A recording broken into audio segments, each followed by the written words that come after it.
आज कांग्रेस पार्टी के लोकसभा में उपनेता, लोकसभा और राज्यसभा के मेरे सम्मानित सांसद साथी मानिक टेगोर जी, राजीव सातव जी, गौरव गोगोई जी, जसबीर गिल डिम्पा जी, हाईबी ईडन जी, हम सब आपके बीच में उपस्थित हैं। प्रधानमंत्री पद पर बैठे, प्रधानमंत्री के उच्च पद पर बैठे व्यक्ति को झूठ बोलने, देश को बरगलाने से परहेज करना चाहिए।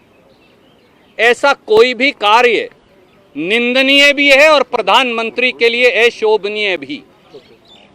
पर दुर्भाग्य से ये कहना पड़ेगा, नरेंद्र मोदी जी देश को झूठ बोल रहे हैं। प्रधानमंत्री मोदी जी झूठे हैं, किसान विरोधी हैं, खेत मजदूर विरोधी हैं, खेत खलिहान पर आक्रमण बोल रहे हैं, खेती पर अतिक्रमण बोल रहे हैं। एक तरफ कोरोना महामारी की मार, दूसरी तरफ चीन से आमना सामना किए हमारी सेना बहादुरी से खड़ी है और मोदी सरकार देश के किसान पर हमला बोल रही है। आज बिहार में, आज प्रधानमंत्री ऑफिस ने, आज प्रधानमंत्री ने बार बार देश को बरगलाने के लिए कहा कि किसान विरोधी तीनों कानून किसान के पक्षधर कानून हैं। मोदी जी 5 सीधे सवालों का जवाब देश को और देश के किसान को दे दीजिए। नरेंद्र मोदी सरकार किसान का न्यूनतम समर्थन मूल्य खत्म करने का षड्यंत्र कानून के माध्यम से क्यों कर रही है? मोदी जी और उनके मंत्री नरेंद्र सिंह तोमर जी दोनों ही जो खेती नहीं करते, दोनों के नाम 1 इंच खेती की जमीन नहीं, वो हमें और देश के किसान को पाठ पढ़ा रहे हैं और कह रहे हैं कि न्यूनतम समर्थन मूल्य जारी रहेगा। मोदी जी ये बताइए, न्यूनतम समर्थन मूल्य या एमएसपी कैसे देंगे और कहां देंगे? क्योंकि मंडियां तो खत्म हो जाएंगी, मंडियों में तो किसान की उपज आएगी नहीं, तो एमएसपी कहां मिलेगा और कैसे मिलेगा? मोदी जी ये जवाब दीजिए, एमएसपी किसको देंगे और कौन देगा? क्योंकि आप तो कहते हैं कि किसान जाकर बड़े बड़े उद्योगपतियों के गोदाम में अपनी फसल बेचेगा या उसके खेत में फसल बिकेगी, तो क्या food corporation of India 62 crore किसानों के खेत में जाएगी एमएसपी देने के लिए? तो कौन देगा और कैसे देगा? दूसरा सवाल, मोदी जी क्या आप जानते हैं, आप कहते हैं कि किसान अपनी फसल देश में कहीं भी बेच सकता है, आपने बड़ा क्रांतिकारी कदम उठाया है, पर किसान तो पहले भी देश में कहीं भी बेच सकता है। पर क्या आप जानते हैं कि कृषि सेंसस 2015-16 के मुताबिक 86.2% किसान 5 एकड़ भूमि का मालिक भी नहीं, उससे कम का है, और देश का 60% किसान 2 एकड़ भूमि का मालिक है। उस 2 एकड़ भूमि के मालिक किसान के पास तो गांव से एपीएमसी की मंडी तक जाने का बस का किराया भी नहीं। जिसके पास बस का किराया भी नहीं, वो पंजाब से मद्रास और मद्रास से कलकत्ता अपनी फसल कैसे ले जाकर बेचकर आएगा? क्या ये देश को बताएंगे? तीसरी बात, आप कहते हैं कि मैंने किसान को आजाद कर दिया, वो अपनी फसल किसी को भी बेचे। किसान को तो आज भी एसडीएम और कलेक्टर के दफ्तर में कोई घुसने नहीं देता, पुलिस की चौकी में कोई घुसने नहीं देता। वो किसान बड़े बड़े उद्योगपतियों के सामने खड़ा होकर वकील करके 2 एकड़ का किसान, 3 और 4 एकड़ का किसान जो इस देश में है, वो एसडीएम और कलेक्टर के सामने, बड़ी बड़ी कंपनियों के सामने किस प्रकार से खड़ा हो पाएगा? आप कहते हैं कि मंडी के आड़ती, मंडी का व्यापारी बिचौलिया है, उसे खत्म करना है। क्या आप जानते हैं मोदी जी, जब आप मंडी में फसल लेकर जाते हैं, एपीएमसी में फसल लेकर जाते हैं, तो किसान की सामूहिक ताकत और संगठन के आधार पर, न्यूनतम समर्थन मूल्य के आधार पर उसकी फसल के मूल्य का निर्धारण होता है। यही उसकी ताकत है।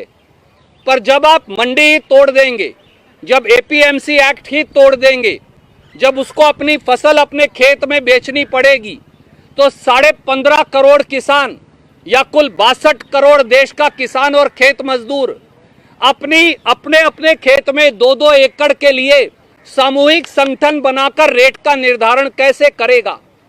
और उन करोड़ों मजदूरों का क्या होगा जो मंडियों में काम करते हैं? उन लाखों करोड़ों ट्रांसपोर्टर्स का क्या होगा? मुनीमों का क्या होगा? गरीबों का क्या होगा जो फसल को छानते हैं, साफ करते हैं और फिर एफसीआई को बेचते हैं? क्या आपने इस बात के बारे में सोचा?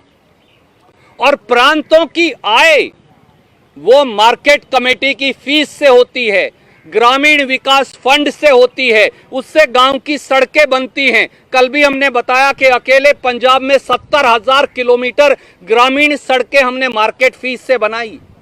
जब ये पैसा ही खत्म हो जाएगा तो गांव का विकास कौन और कैसे करेगा? दोस्तों, सच्चाई ये है कि खेती खाएं, किसान को सताएं, मजदूर को रुलाएं, पूंजीपतियों को पैसा कमाएं तो नरेंद्र मोदी कहलाएं। मोदी जी, आप मुट्ठी भर पूंजीपतियों के हाथ खेती और किसानी को गिरवी रखना चाहते हैं, ये नामंजूर है। और एक आखिरी बात और कहेंगे, कुरुक्षेत्र के युद्ध में इस धर्म युद्ध में सेनाएं आमने सामने खड़ी है। कौरव नरेंद्र मोदी सरकार है, पांडव इस देश का किसान और खेत मजदूर है। कांग्रेस उस किसान के साथ पांडवों के पाले में खड़ी है। आदरणीय साथियों, हम मोदी जी को यह भी कहेंगे कि महाभारत के युद्ध में दोनों तरफ सेनाएं अब खड़ी हैं और बिसात बिछ चुकी है।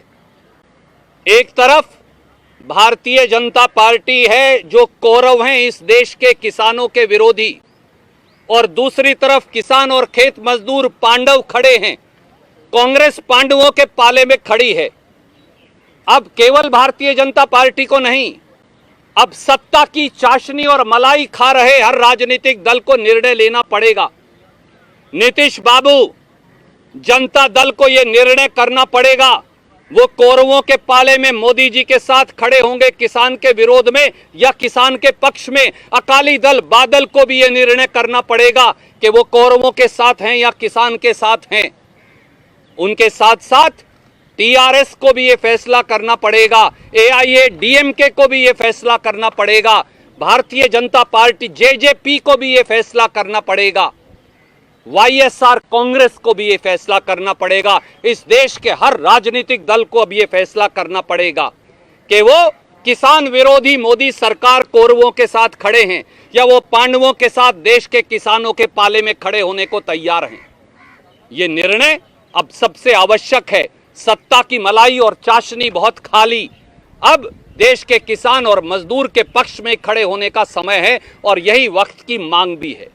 इससे पहले कि हम आपके सवाल लें, मैं लोकसभा में डिप्टी लीडर गौरव गोगोई जी को कहूंगा कि वो अपनी बात जोड़ेंगे और फिर अंत में हम आपके सवालों का जवाब लेंगे। धन्यवाद रणदीप जी। मैं संक्षेप में कहूंगा, पिछले दिन प्रधानमंत्री मोदी जी का जन्मदिन, लेकिन उनके जन्मदिन के जश्न में भारत का किसान शामिल नहीं था। उनके जन्मदिन के जश्न में भारत का वो बड़ा उद्योगपति जो किसी क्षेत्र में घुसकर अपना मुनाफा कमाना चाहता है, उनके लिए कल का दिन जश्न का दिन था। लेकिन वो पंजाब और हरियाणा का किसान जिसने पिछले 3-4 महीनों में देश को अनाज दिया, हमारे भूखे श्रमिकों को खाना दिया, कल का दिन उनके लिए काला दिन साबित हुआ। अफसोस की बात यह है कि प्रधानमंत्री मोदी जी अब जिस कृषि क्षेत्र के बिल पर अब भाषण दे रहे थे, कल जब बिल सदन में था तो अब सदन में अनुपस्थित थे। सदन में तर्क के साथ लोगों को समझा पाते कि क्यों ये बिल किसानों के हित में है, इतना साहस आप में नहीं था। एक राजनीतिक दल के एक चुनावी मंशा के साथ भाषण देना तो आसान है। भाषण तो आपने काफी दिए, सपने तो आपने काफी दिखाए। 15 लाख, 2 करोड़ नौकरी, digital India, smart city, smart India, get up India, इन भाषणों और झूठे सपनों की तालिका बहुत लंबी है और भारत के लोग भी पहचान चुके हैं। अफसोस की बात यह है कि अब जिस बिहार में जाके आज आपने चुनावी भाषण दी, उस बिहार में एपीएमसी एक्ट अबॉलिश हुआ। अब वहां पे बताइए कि बिहार में जब एपीएमसी एक्ट खत्म हुआ तो बिहार के किसान को कितनी पीड़ा हुई, क्या इसका अंदाजा है आपको? देश के विभिन्न संगठन, किसान संगठन, अकादमिया के विभिन्न प्रतिनिधि सभी कहते हैं कि बिहार एक ऐसा उदाहरण है कि आप ये मत समझिए कि एपीएमसी को खत्म करने से किसानों के दिन अच्छे होंगे। नहीं, किसानों के दिन और खराब हुए हैं।